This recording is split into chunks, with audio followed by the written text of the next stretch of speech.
Baik, assalamualaikum warahmatullahi wabarakatuh. Kembali lagi di channel saya Fajar Game TV. Sebelum mulai pembelajaran, marilah kita berdoa terlebih dahulu agar pembelajaran ini diberikan kemudahan dan kelancaran.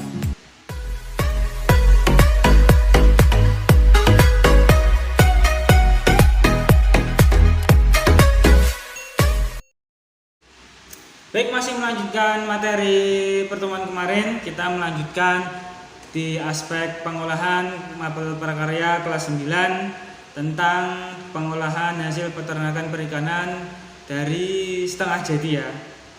Kemarin sudah ada pengertian jenisnya, sekarang kita bahas satu persatu jenisnya. Yang pertama ada bakso ikan.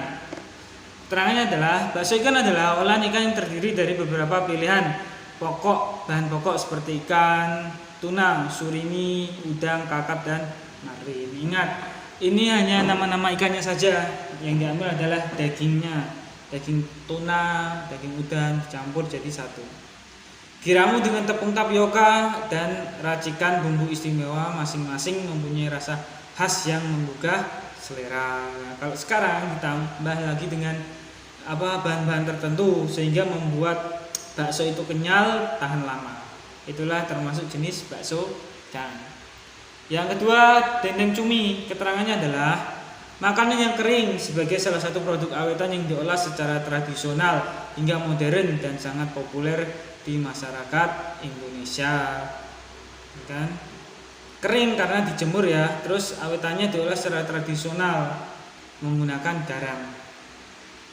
Lembaran daging cumi-cumi diberi campuran gula, garam, dan bumbu lain kemudian dikeringkan. Nah, itulah caranya. Cuminya diberi garam, terus bumbu lainnya, terus itu dikeringkan, dijemur di terik matahari sehingga bisa awet, termasuk setengah jadi. Terus terasi udang. Keterangannya adalah terasi udang atau disebut juga belacan termasuk hasil olahan setengah jadi dari bahan udang.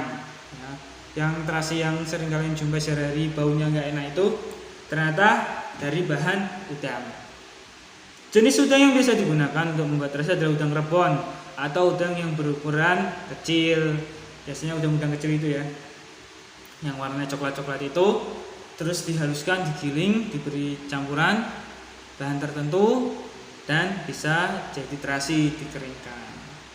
Terus ini tepung karangenan, rumput laut ya. Rumput laut diolah menjadi tepung. Tepung karangenan rumput laut adalah pengawetan rumput laut, yaitu dengan mengolahnya menjadi tepung. Ingat, rumput lautnya dijemur terus digiling jadikan tepung.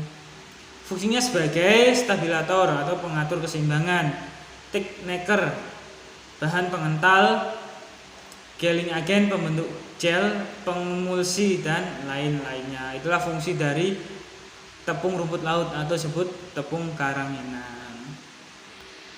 Terus telur asin ya, yang biasa kita jumpai sehari-hari dari telur bebek ini adalah masakan yang berbahan dasar telur dengan cara diawetkan melalui cara diasinkan, diberi garam terlebih dahulu untuk menonaktifkan enzim perombak. Ya, artinya enzim perombak ini atau pembusuk ini tidak bisa bergerak sehingga akan menjadi awet telur tersebut. Biasanya yang digunakan yaitu telur bebek ya. Telur bebek digunakan, tambahi, direndam di air, terus kasih garam. Kalau orang dahulu itu ditambah lagi dengan batu bata. Kalau sekarang tambah itu bumbu rawon, bumbu soto dan sebagainya, bisa untuk rasa-rasa. Ya, ini dendeng sama juga, adalah daging yang dipotong tipis-tipis menjadi serpihan yang lemaknya dipangkas, dibumbui dengan saus asam, asin atau manis dengan dikeringkan dengan api kecil atau diasinkan dan dijemur. Ingat, yang diambil dagingnya saja, terus lemaknya dibuang, terus dikasih saus asam atau manis ya, dikeringkan, bisa menggunakan api, bisa menggunakan terik matahari. Terus ini ada kornet daging. Kornet daging berbentuk gilingan daging halus yang berbumbu. Produk ini tersedia dalam kemasan kaleng atau saset. Ya, ini kalau yang kornet ini sudah menggunakan mesin modern, tidak perlu dijemur, tidak perlu ditambahi garam dan sebagainya, tapi menggunakan mesin ya. Daging kornet dapat dihidangkan sebagai campuran perkedel, telur dadar, mie rebus, pengisi roti serta makanan lainnya. Ingat, dagingnya ini sudah dihaluskan, sudah lembut, tinggal dicampurkan saja. Terus selanjutnya ada keju. Keju dibuat dengan memisahkan zat-zat padat dalam susu melalui proses pengentalan dengan bantuan bakteri atau enzim tertentu. Ingat, susunya terus dikasih enzim tertentu, dia mengental, akhirnya jadi keju. Terus produk pangan setengah jadi dari susu yang lainnya berupa susu bubuk dan yogurt. Ya, yang suka yogurt, susu agak kental itu, ya rasanya agak asam, itu disebut produk dari keju juga, produk dari susu. Ya, mungkin cukup sekian penyampaian dari saya dari jenisnya tadi ya.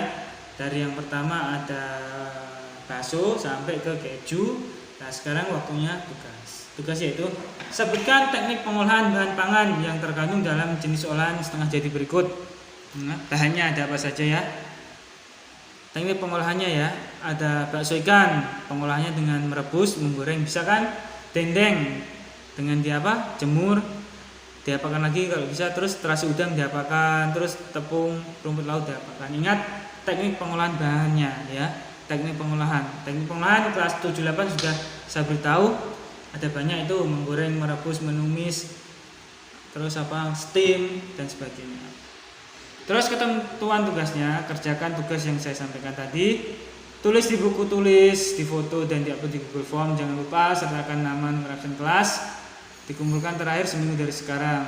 Tugas yang tidak sesuai ketentuan dia akan saya terima ya. Mungkin cukup sekian penyampaian dari saya.